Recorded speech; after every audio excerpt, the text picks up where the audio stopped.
I found my wife's post on Reddit. Got married to a loser. Now that he's successful, how do I make sure I get everything? I replied, you don't. That prenup you didn't read protects the loser. Divorce papers on the kitchen counter.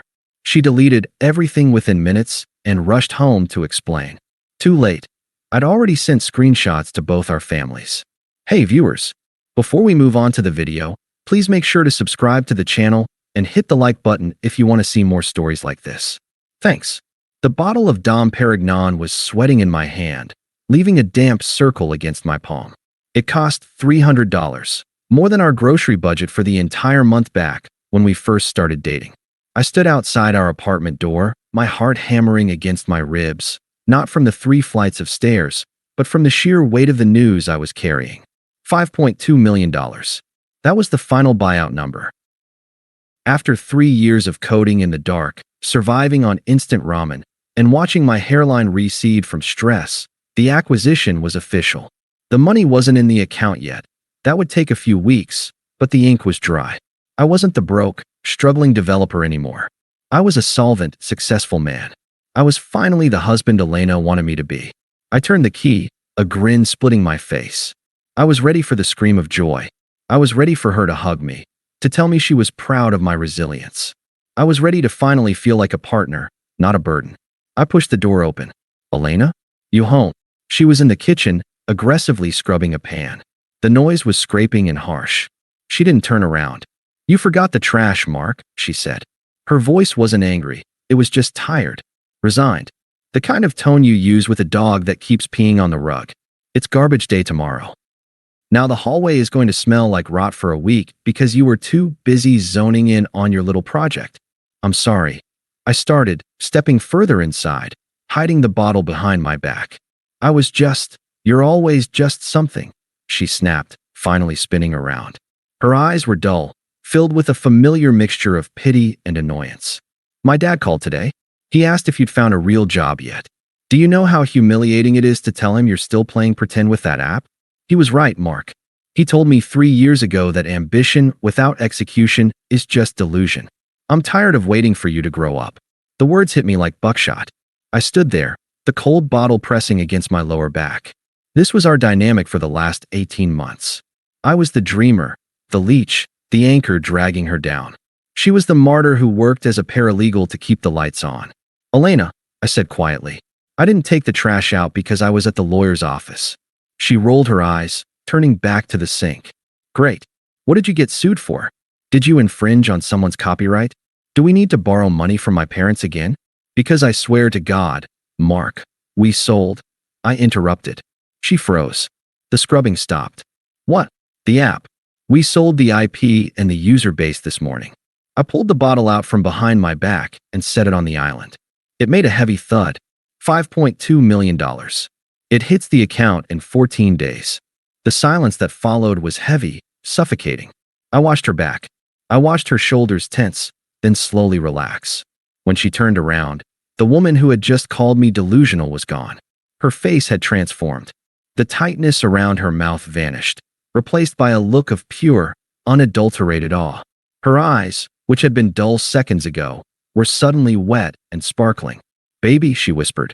The word made my stomach turn. She hadn't called me that in 2 years. 5 million, she asked, her voice trembling. 5.2. I corrected, my voice flat. She screamed. It was the scream I had anticipated, but now it sounded piercing and shrill. She rushed across the kitchen and threw her arms around my neck, burying her face in my shoulder. I could feel her tears soaking my shirt.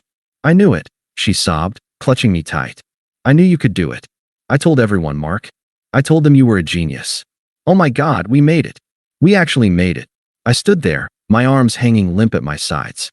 I told everyone you were a genius. That was a lie. Last week, at her sister's birthday, I heard her telling her cousin that she felt like she had adopted a teenager and was considering an ultimatum. I love you so much, she said, pulling back to kiss me. Her lips were warm, eager. We're going to have such a beautiful life. We need to celebrate.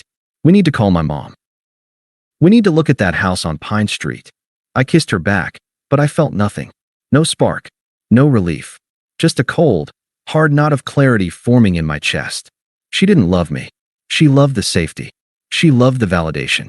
5 minutes ago, I was a failure who forgot the trash. Now, I was a genius who deserved her affection. Yeah, I said, forcing a smile that didn't reach my eyes. We made it. It felt like kissing a corpse. 2 weeks passed. The money landed. If I thought the initial switch was jarring, the aftermath was a masterclass in hypocrisy.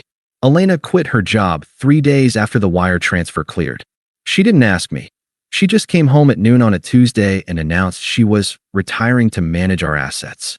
She started planning vacations to the Maldives and Aspen. She started talking about our portfolio. She posted a photo of us on Instagram, the first one in over a year, with the caption, "Patiently built an empire with my best friend. Trust the process. #PowerCouple." I liked the post. I didn't say a word. I just watched her perform. I couldn't sleep, though. The stress of the startup grind had been replaced by a different kind of anxiety, the feeling that I was sleeping next to a stranger who was slowly unzipping my wallet. It was 3 a.m. on a Tuesday. Elena was fast asleep, dreaming of the Range Rover she wanted me to buy her on the weekend. I was in the living room, pacing. It was a nervous tic I developed during the coding sprints. 3 steps to the window, 3 steps back.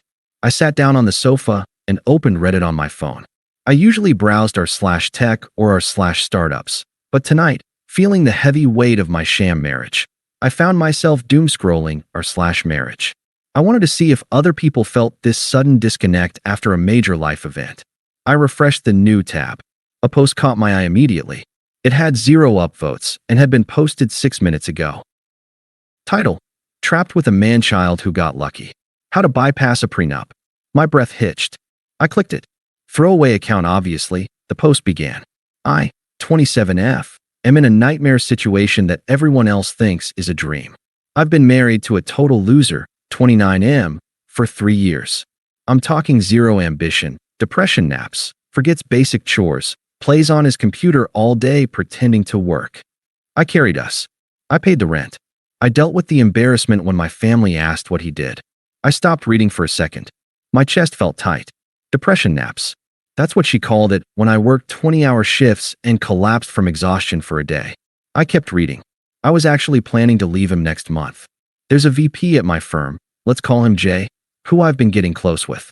Jay is everything my husband isn't. Assertive, successful, masculine. We haven't slept together yet, but the emotional connection is there, and Jay told me to leave the dead weight. The room suddenly felt very cold. The VP. She had mentioned her boss, Jason, a few times. Said he was a mentor. But here's the kicker. The idiot's little computer project actually worked. He sold his company 2 weeks ago. For $5.2 million. Exact.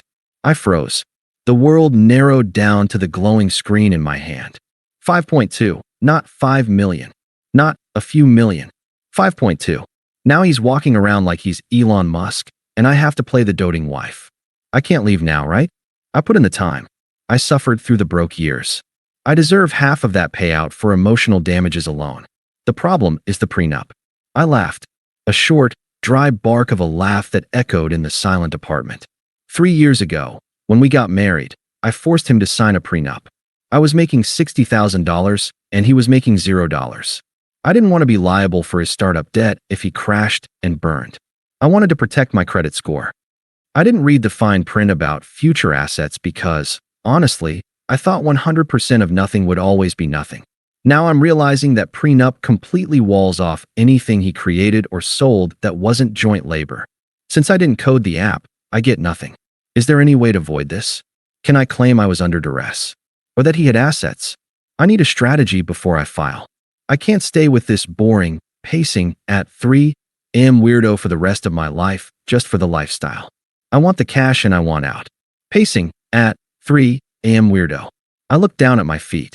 I had stopped pacing to read this. It was not just a suspicion anymore. It was a confession. A signed, time-stamped confession detailing her infidelity, her contempt, and her greed. She didn't want me. She wanted to rob me and run to Jay. I looked toward the bedroom door. She was sleeping soundly, probably thinking she was the smartest woman in the world. She thought she had trapped me. She had no idea she had just handed me the key to my freedom. I didn't scream. I didn't go into the bedroom and shake her awake. I felt a strange, icy calm wash over me. The realist in me took the wheel. I took a screenshot of the post. Then I screenshotted the comments section where she argued with people calling her a gold digger. Then I went to her profile and archived the entire thread using the Wayback Machine, just in case she deleted it. Okay, Elena, I whispered to the empty room. You want a strategy? I'll give you a strategy. I opened my banking app and moved half the liquidity, my half, legally protected by the document she loved so much, into a separate holding account she couldn't access. Then, I opened a new tab and typed in a reply to her post. My fingers flew across the keyboard. You don't. That prenup you didn't read protects the loser. Divorce papers on the kitchen counter. I hit post. Then I stood up, walked to the kitchen, and grabbed a pen. I didn't have divorce papers yet, but a handwritten note declaring intent and separation of residence would hold up enough for tonight. The game was over. I didn't pack much. It's surprising how little you actually need when you realize the life you built was a hologram. I took my laptop, my hard drives, my passport, and a week's worth of clothes. I left the expensive watch she had bought me with my own credit card last week. I left the wedding ring on the nightstand. It felt lighter without it. I moved quietly, the soft hum of the refrigerator the only sound in the apartment. Elena was still asleep, oblivious. She was probably dreaming of the VP or calculating how much alimony she could squeeze out of a 5-year marriage. I walked to the kitchen island. I didn't have official divorce papers. It was 3:30 a.m., but I grabbed a legal pad and a Sharpie. I saw the post. I know about Jason. I know about the plan to void the prenup. You were right about one thing. The prenup is ironclad. It protects everything I made. You get what you came in with. I'm gone. Do not contact me.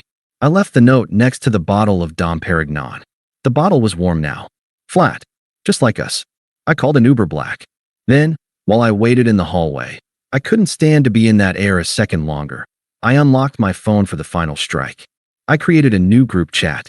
Participants: Elena's mom, Elena's dad, my mom, my dad. I didn't hesitate. I attached the 3 screenshots. The main post where she called me a useless loser and admitted to the emotional affair. The comment where she admitted the prenup was her idea to avoid my debt. The comment where she asked if she could lie about duress to get the money. I typed a single message below the images. Elena isn't who you think she is. She was planning to leave me for her boss until the money hit my account.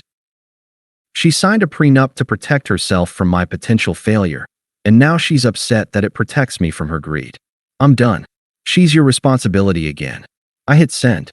The little blue bar zipped across the screen. Delivered. I walked out of the building just as the Uber pulled up. I didn't look up at our window. I told the driver to take me to the St. Regis downtown. If I was going to be single and wealthy, I might as well start tonight. My phone buzzed 10 minutes into the ride. Then again. Then it started vibrating continuously, a seizure of notifications. Reddit notification, u/throwaway_wife_22 has deleted their comment. Reddit notification, u/throwaway_wife_22 has deleted their post. Reddit notification, u/throwaway_wife_22 has deleted their account. She had seen it. The notification from my comment must have woken her up. Then the call started. Incoming call, Elena, wife. Incoming call, Elena, wife. Incoming call. Elena's mom. I put the phone on Do Not Disturb, reclined the seat, and watched the city lights blur past. For the first time in 3 years, I didn't feel the crushing weight of needing to prove myself. I had nothing left to prove. I spent the next morning in a robe, drinking coffee that cost $12, answering emails from my real lawyer. By 11 a.m., I had a real divorce petition drafted and a restraining order ready to be filed if she escalated. She escalated. At 11:30 a.m., there was a commotion in the lobby. I was in the hotel restaurant, picking at a croissant, when I saw her. She must have tracked my phone's location. We shared a family plan. I made a mental note to cancel that immediately. She looked frantic. Her hair was pulled back in a messy bun. She was wearing sweatpants, and her eyes were red-rimmed. She spotted me in the back booth and practically sprinted over, dodging a waiter. Mark, heads turned. The professional in me sighed. I didn't stand up. I didn't offer her a seat. I just took a sip of coffee and looked at her over the rim of the cup. You can't just leave, she hissed, slamming her hands on the table. You can't just drop a bomb like that in the family chat and disappear to a hotel. My dad is having chest pains, Mark. Do you have any idea what you've done? I set the cup down. I think I was pretty clear. I returned you. Stop saying that. She lowered her voice, sliding into the booth opposite me uninvited. Her eyes were darting around, checking if people were watching. You're acting like a child. That post, it wasn't real. It seemed pretty specific, I said calmly. 5.2 million. The pacing at 3 a.m. The VP named Jason. She flinched at the name. It was creative writing. People do it all the time for karma. I was venting frustration because you were so distant lately. I exaggerated things to make the story more interesting. I never cheated on you. Jason is just a boss. Elena, I interrupted, my voice bored. Stop. I love you, Mark. I stood by you when you had nothing. I paid the rent when you were broke. Doesn't that count for anything? I sacrificed my 20s for your dream. I laughed. It was the same dry laugh from the night before. You didn't sacrifice anything, I said. You invested. And it was a bad investment because you sold your shares too early. You treated me like an embarrassing roommate you couldn't wait to evict. You hid me from your friends. You mocked me to your father. You didn't pay the rent because you believed in me. You paid it because you needed a warm body to split the bills with until Jason noticed you. That is not true, she cried, tears welling up on command. I love you. We just made it, Mark. We have $5 million. We can start over. We can go to therapy. You can't throw away a marriage over a Reddit post. I leaned forward. The apathy was gone, replaced by a cold, hard edge. I'm not throwing it away over a Reddit post. The post was just the receipt for the transaction I already knew was happening. You called me a loser for 3 years, Elena. You looked at me with disgust. I saw it. I felt it. I pulled my phone out and opened the screenshot of her comment about the prenup. I slid it across the table. Read that part again, I said. She looked down. Her face paled. I forced him to sign a prenup. I didn't want to be liable for his startup debt. I thought 100% of nothing would always be nothing. You built your own cage, I said softly. You wanted to protect your credit score from my failure. Congratulations. You succeeded. My failure can't touch you, but neither can my success. She stared at the phone. The tears stopped. Her face hardened, the mask slipping back into the cruel scowl I knew so well. You think you're so smart, she spat. You think you can just cut me out? I'll get a lawyer. I'll sue you for emotional distress. I'll tell everyone you were abusive. Go ahead, I said, signaling the waiter for the check. The screenshots are already with your parents. They know who the abuser is. And as for the lawyer, good luck finding one who can crack a prenup you drafted to protect yourself. My lawyer said it's the most ironclad document he's ever seen. He actually complimented you on it. I stood up, dropping a $50 bill on the table. You're pathetic, she hissed. You're still a loser, Mark. Money doesn't change that. You're going to be alone. Maybe, I said, looking down at her. But I'd rather be alone in a 5-star hotel than married to someone who checks the exit door every time I enter the room. I walked away. I heard her calling my name, her voice rising in pitch, turning into a scene that the hotel security would handle in about 30 seconds. I didn't look back. I had a meeting with a real estate agent in an hour. The divorce proceedings were surprisingly fast. When you have a prenup that specifies what's yours is yours, what's mine is mine, there isn't much to debate.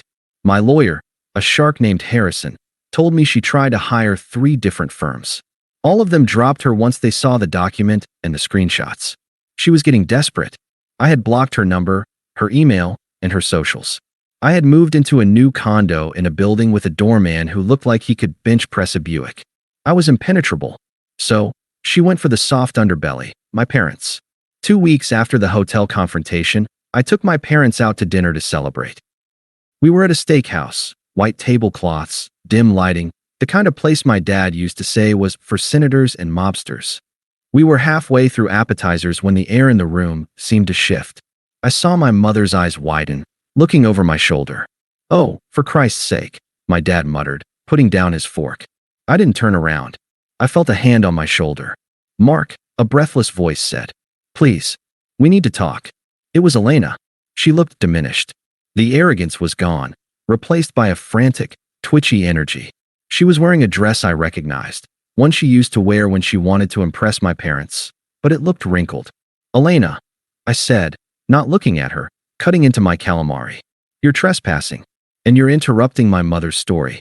Mom, Dad, she pleaded, ignoring me and looking at my parents. Please tell him to stop this insanity. I made a mistake.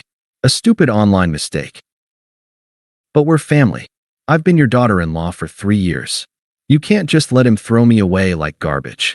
My mother, a woman who usually apologizes to telemarketers for hanging up, slowly wiped her mouth with her napkin.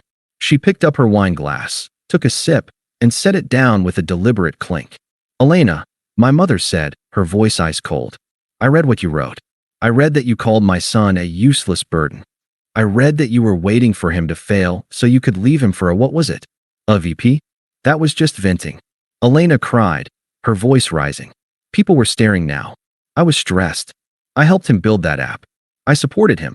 You didn't build a damn thing, my father grunted. You complained.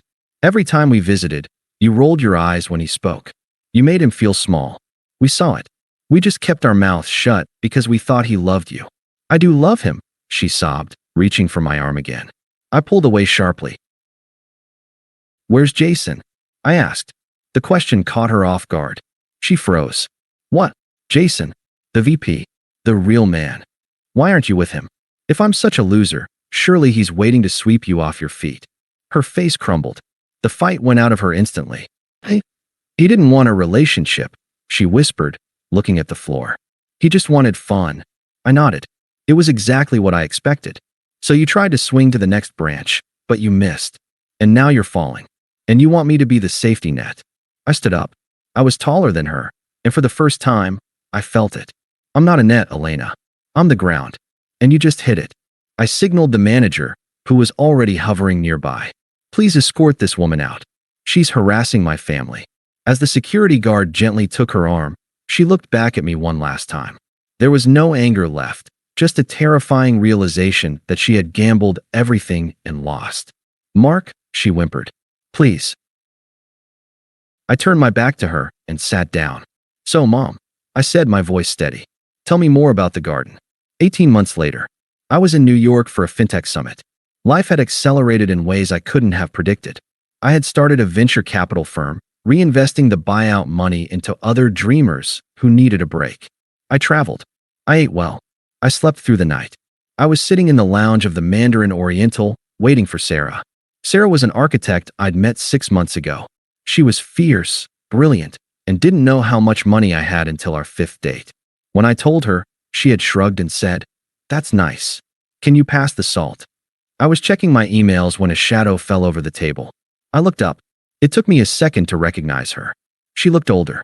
The sharp, polished edge she used to cultivate was gone, replaced by something dull and worn. She was wearing a server's uniform, black slacks, white shirt, and holding a tray of drinks. Mark. Elena stood there, staring at me. She looked tired.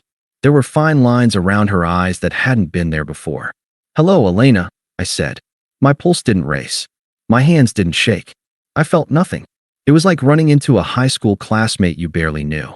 I saw your name on the guest list, she stammered. I work here now. Event staff. Okay, I said. She lingered, shifting her weight. I heard you're doing well. I saw the article in Forbes. I'm staying with my sister in Queens, she said, the words tumbling out. It's been hard. The legal fees, and nobody wanted to hire me after the She was fishing. She was casting a line into a pond that had dried up a year and a half ago. She wanted me to ask if she was okay. She wanted me to offer help. She wanted to know that she still existed in my world. That sounds difficult, I said politely. The same tone I would use with a stranger complaining about the weather.